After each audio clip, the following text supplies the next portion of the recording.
Hi, I am Dr. Selvaraj, your surgical educator from Coimbatore, India. Welcome back to my series of surgical teaching video class. These are meant for medical students, surgical trainees, and junior surgeons from all over the world.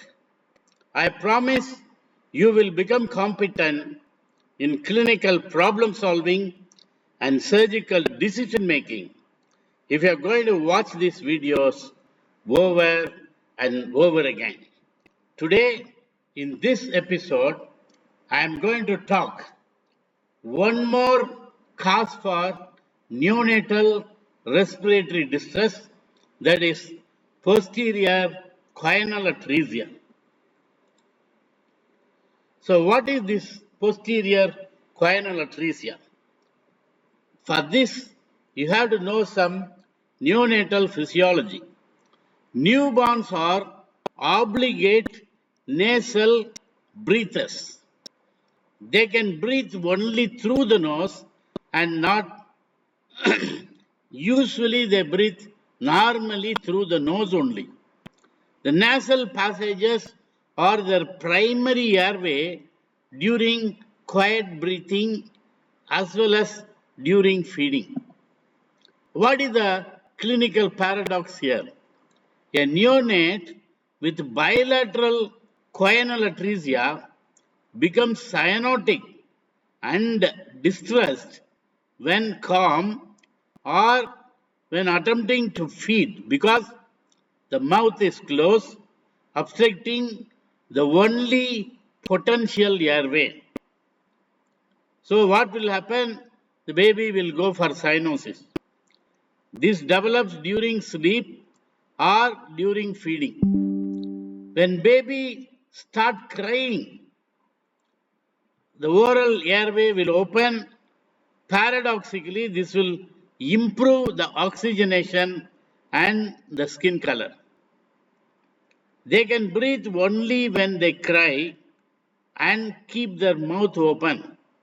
You can see in these two babies.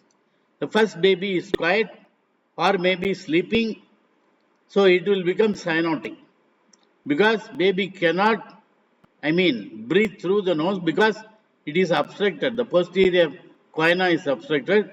This happens only in bilateral posterior choanal atresia. Whereas when the baby is crying, baby will open the mouth. So oral airway is patterned, so the color becomes pink again. This is what is called, this hallmark sign is called cyclical cyanosis.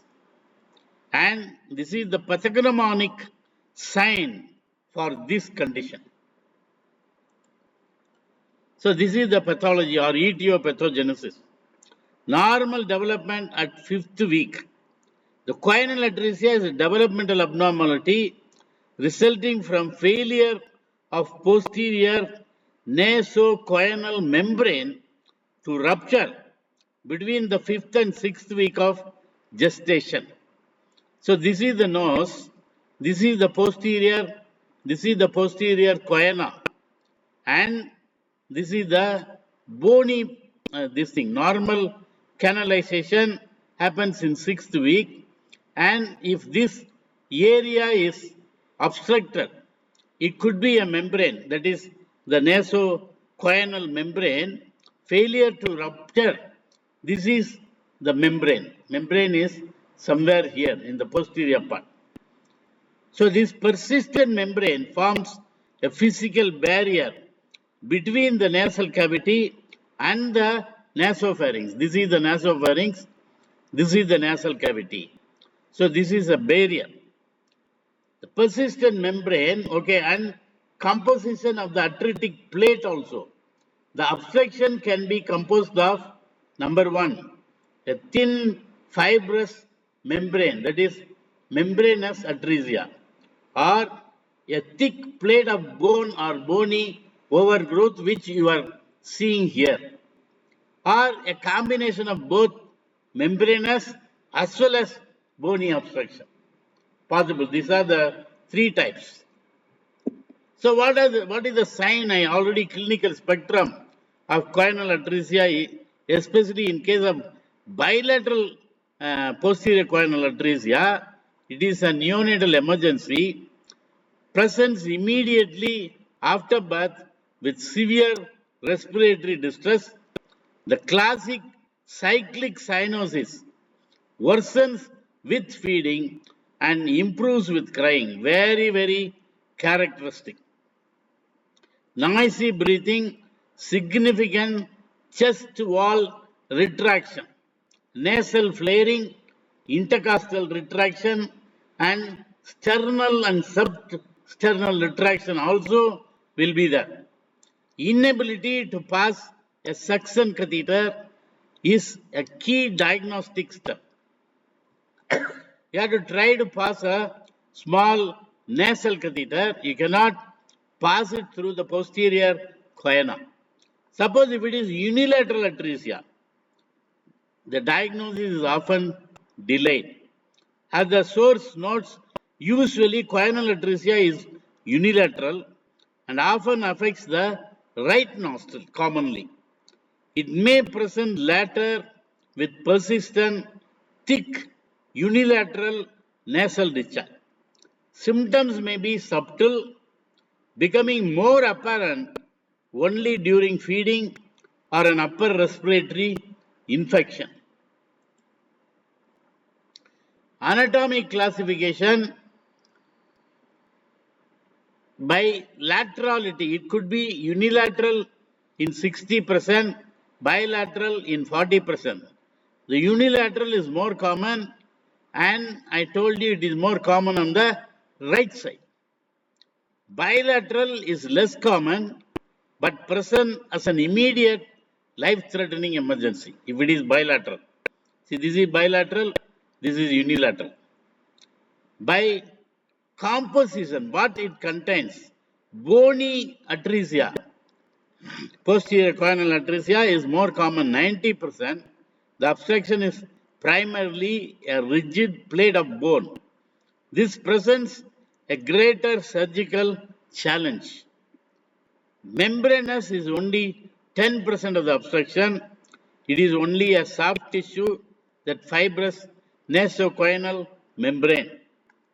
The anatomical type dictates the surgical strategy and instrumentation required for the successful repair. If it is membranous variety, it is easier. If it is a bony one, okay, you need appropriate instrument for that. Okay, how to confirm the diagnosis? You have to, yeah, this is the catheter, nasal catheter. Try to pass it through one of the nostrils. If it is going inside into the nasopharynx and then into the oropharynx and then into the esophagus, okay, the baby is not having, you have to put it on both the nostrils. Suppose if it is not going on both sides, it is bilateral choanal atresia. If it is not going only in one side, okay, it is unilateral choanal atresia. Failure to pass a catheter through the nostril is diagnostic. It will not be possible to pass rubber catheter into the nasopharynx. Then you have to take contrast also we can use. See, they have injected the contrast into the nose. That contrast hasn't entered into the nasopharynx or into the oropharynx. Here, this is the nasal cavity. It is not entering there. Okay. Contrast study, as mentioned in the source material, demonstrates the lack of passage of dye into the pharynx. But the gold standard investigation is axial CT scan. That is what you have to do. A fine cut, non-contrast axial CT scan is the definitive imaging modality. Precisely that will define the thickness and composition of the atretic plate, whether it is bony or membranous. Everything you will be knowing. See here, this is the part. And then it measures the width of the posterior choana and identifies related nasal anatomy also. For example, the shape of the wormer and all we will be knowing. This level of detail is absolutely essential for pre-operative planning for the transnasal endoscopic approach for the treatment. What you should know immediately, you have to stabilize the neonatal airway. How to do it? The immediate priority is to bypass the nasal obstruction by establishing a pattern oral airway.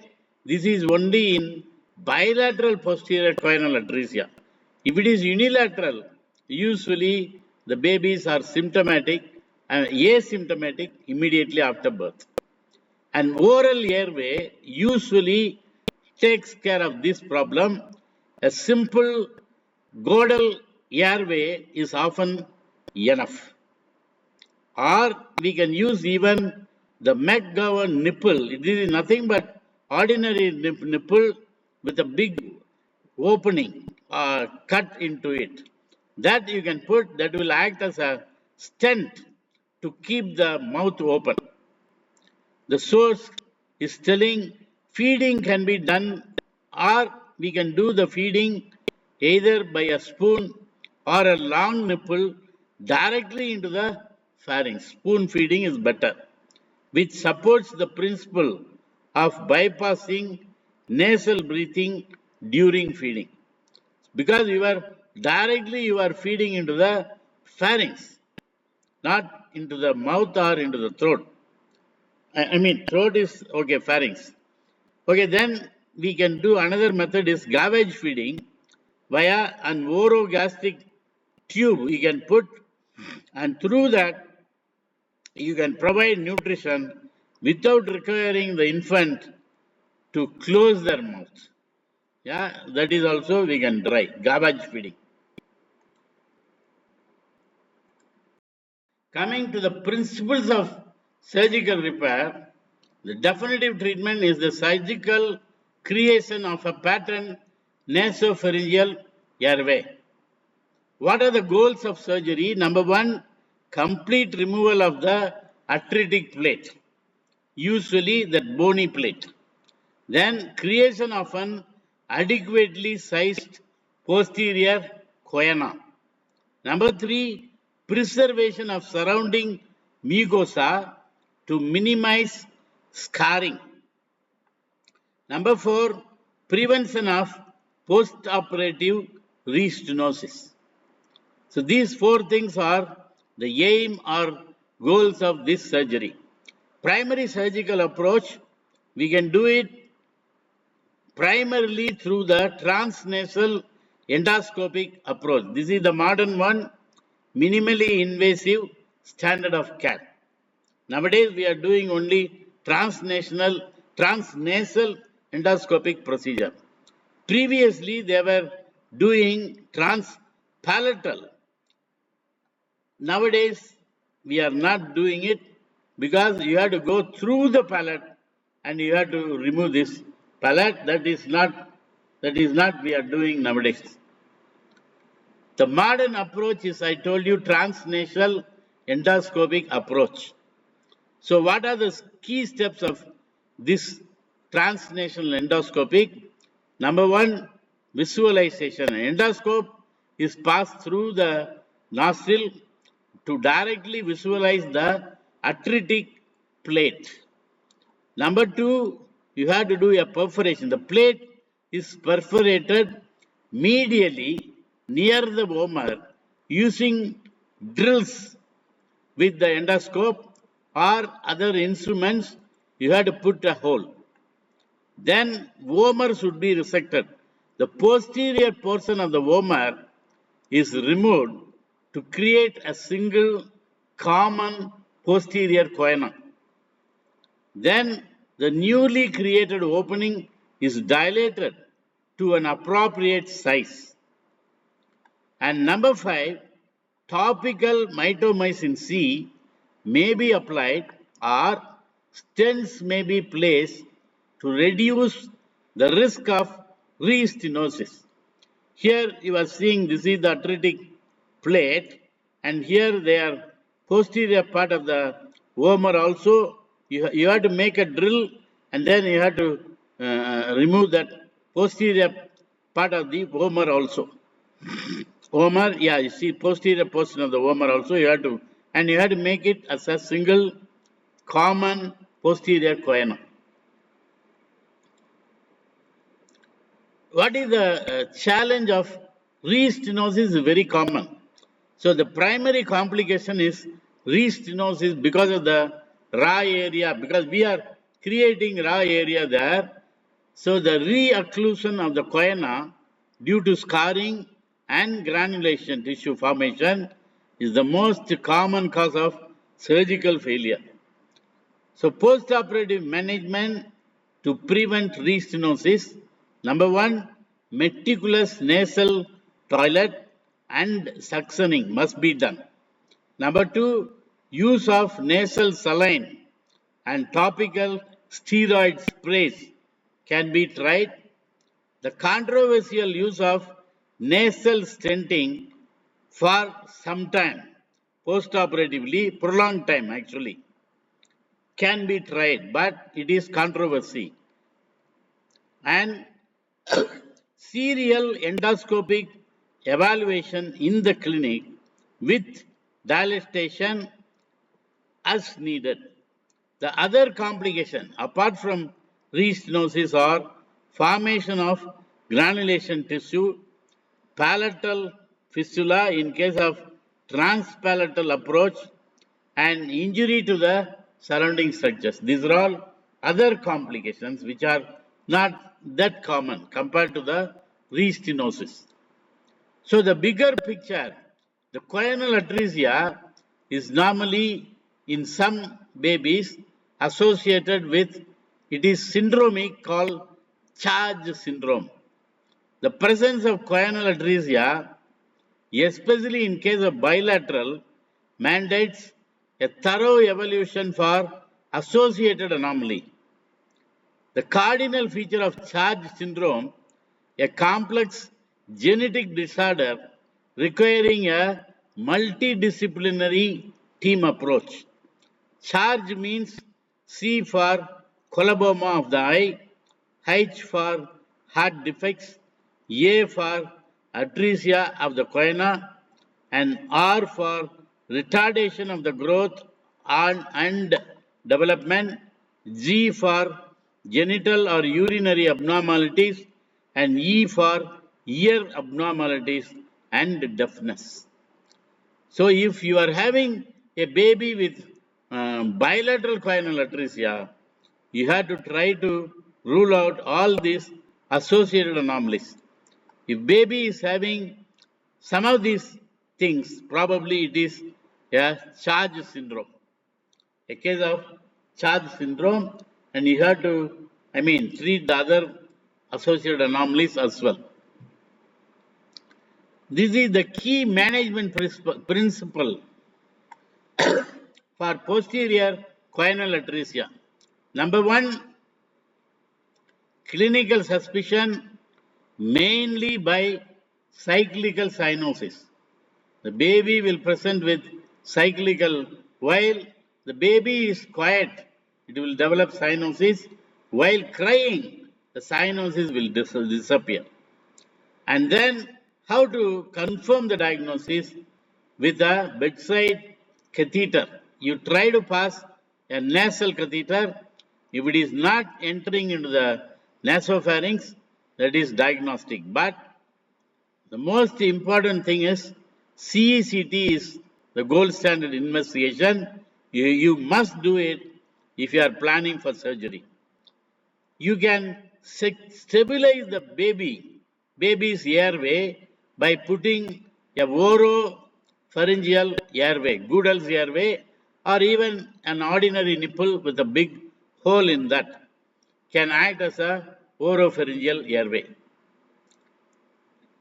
Repair is mainly by transnasal endoscopic repair, that is the modern standard of care. How to prevent?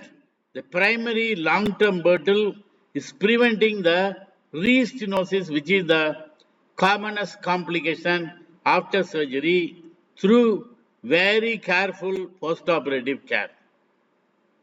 Always screen for associated anomalies, particularly charge syndrome, if patient is a case of bilateral posterior choanal atresia. So these are the things you must do.